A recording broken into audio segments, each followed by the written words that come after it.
Alors bonjour, bienvenue dans une nouvelle vidéo. Aujourd'hui, je vous fais une présentation sur la classification K-means, K-means, K moyenne en français, et ça complète la vidéo que j'ai présentée il y a quelques semaines sur la classification hiérarchique. Alors, vraiment une courte présentation sur ce que ça veut dire et pourquoi c'est utile. Et c'est bien dommage que plusieurs étudiants ne travaillent pas avec ce type de technique que je trouve très intéressante. Voici les questions de recherche auxquelles répond cette technique. Combien de groupes distincts existe-t-il dans mon ensemble de données? Quelles sont les principales caractéristiques de chaque groupe? Peut-on identifier des sous-groupes au sein d'une population? Comment le modèle de regroupement évolue-t-il dans le temps ou en fonction de différentes conditions? Et quelles sont les caractéristiques qui influencent le plus la définition des groupes? Vous voyez bien qu'ici, on cherche toujours à identifier des groupes dans une population. Et à travers cette identification, l'objectif, c'est vraiment de déterminer les caractéristiques particulières de ces différents groupes. Par exemple, prenons un exemple concret, marketing. Quels sont les différents segments de clientèle basés sur le comportement d'achat? Et là, vous pouvez par exemple avoir plusieurs variables sur les clients.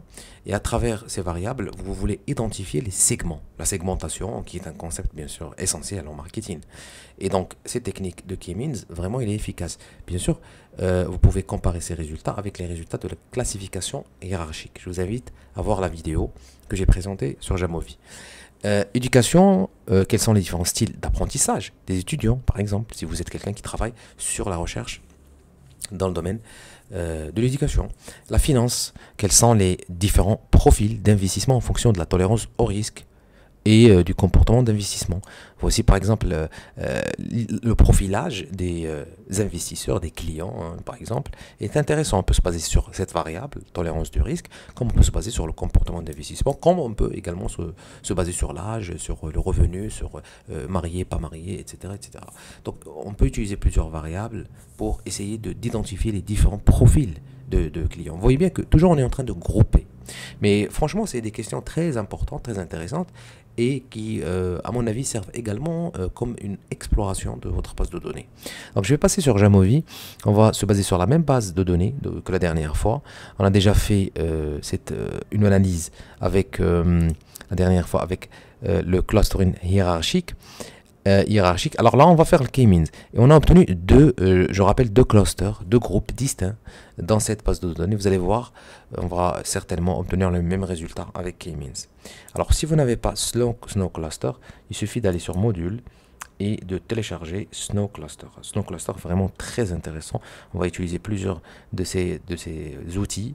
Là, j'ai uniquement, je pense, utilisé celui-là. Classification hiérarchique. Aujourd'hui, on utilise le K-means, K moyenne. Vous allez voir, c'est très simple sur Jamovi. Alors, vous cliquez sur ça et vous cliquez sur K-means. Et en fait, ce que vous allez faire, c'est tout simplement glisser toutes les variables quantitatives que vous avez ici et les glisser ici sur variables. Et là, il vous donne déjà, en fait, il va se baser ici sur deux clusters, c'est-à-dire deux groupes distincts. On peut standardiser les variables, c'est-à-dire supprimer la moyenne et l'écart type. Je pense que c'est mieux souvent.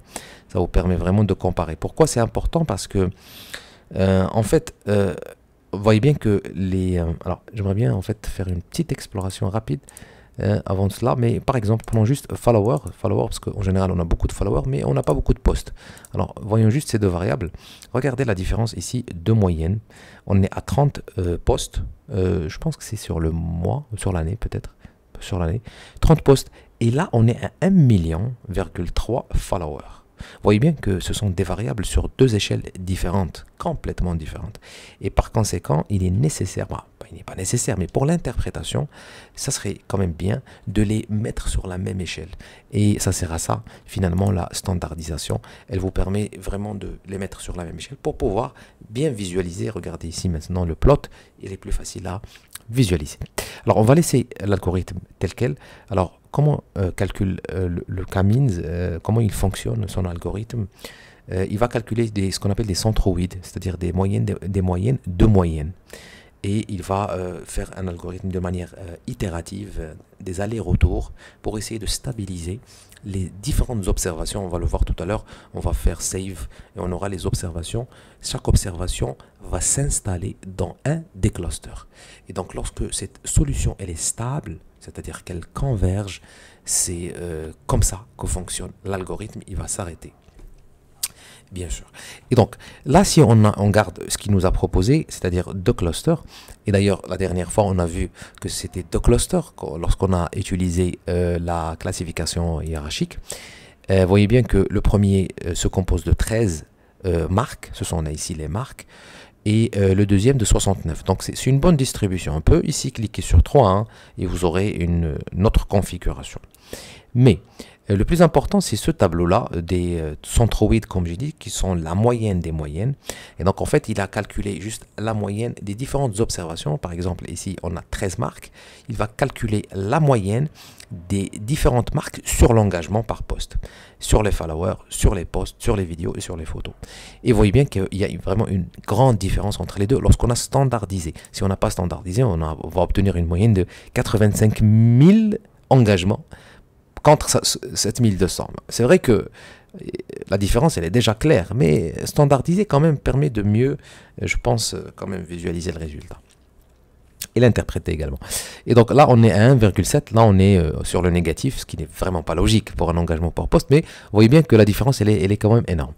La même chose ici, la même chose. Alors qu'est-ce qu'on remarque? Ce qu'on a remarqué dans la classification hiérarchique, il y a des marques qui ont été assignées à ce groupe, à ce cluster 1, qui ont un engagement très élevé, des followers, beaucoup de followers, des posts, beaucoup de posts quand même, mais pas autant que les followers, parce que là on a standardisé, et là, pas très éloigné en termes de vidéos, et pas. Mais le plus important, vous voyez bien, c'est la différence entre followers et engagement par poste. Ce sont les marques qu'on a vues la dernière fois, on va encore les visualiser, des marques ici, vous voyez bien ici, l'engagement et follower, ce sont les deux variables vraiment qui sont très éloignées, parce qu'à partir de follower, lorsqu'on descend sur poste, la différence c'est vrai qu'elle est là, elle existe, mais n'est pas quand même assez accentuée que ces deux. Et je trouve que Jamovi, vraiment il vous facilite la vie parce qu'il vous montre la différence la plus importante, elle se situe sur quelle variable. Vous voyez bien que c'est l'engagement et les followers qui sont les plus importantes. Vous pouvez bien sûr agrandir les différentes le graphique. Vous pouvez rajouter celui-là que j'adore beaucoup, c'est les variables PCA. C'est une analyse en composante principale. Il va faire une analyse en composante principale en fonction des variables et il va vous donner ce graphique qu'on appelle biplot, je pense biplot sur R. Et vous voyez bien, c'est vraiment très clair. Bon, c'est la même chose que c'est ici, mais quand même celui-là il est bien. Il vous donne deux dimensions. Et sur les deux dimensions, il vous montre les différentes marques, elles penchent vers quoi. Alors, il y a des marques qui sont sur l'engagement et les followers, cluster 1, vert, et les marques sur cluster orange ici, qui sont beaucoup plus sur les photos, les vidéos, etc. C'est-à-dire, elles communiquent beaucoup, mais n'ont pas beaucoup de followers, ni beaucoup d'engagement. Et donc là, c'est très intéressant, je trouve, ce graphique quand même, si vous n'arrivez pas à bien visualiser le premier. Alors, on va rajouter la dernière chose, on va faire cluster number, on va enregistrer chaque marque sur le cluster, juste pour, bien sûr, bien comprendre. Alors, rappelez-vous, le cluster 1, c'est celui qui est, à mon avis, le plus important, parce qu'il concerne l'engagement et les followers. Alors, on va voir, ce cluster 1, quelles sont les marques et pourquoi, bien sûr, elles ont été assignées à ce cluster. Vous voyez bien, par exemple, les deux ici, Disney et MTV. Regardez le nombre de followers. On est à 3 580 000, 4 millions 5 pour MTV. Et la même chose pour l'engagement. Comparez-les à Discovery, par exemple. Je pense que c'est Discovery Channel, je ne sais pas. Oui, je pense. Et Reuters, voilà, 512 000. Ici, on a 1 million 5 à peu près. Donc, vous voyez bien que maintenant, lorsqu'il assigne, ça vous permet, vous, de visualiser dans votre base de données, on va dire, l'affectation, on va dire, de chaque objet que vous avez, observation, etc. Ici, ce sont des marques.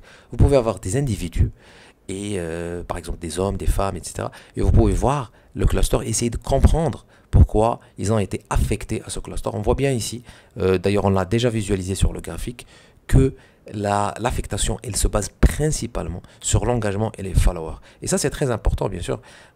Pour comprendre un tout petit peu une base de données, il faut bien comprendre les variables déjà.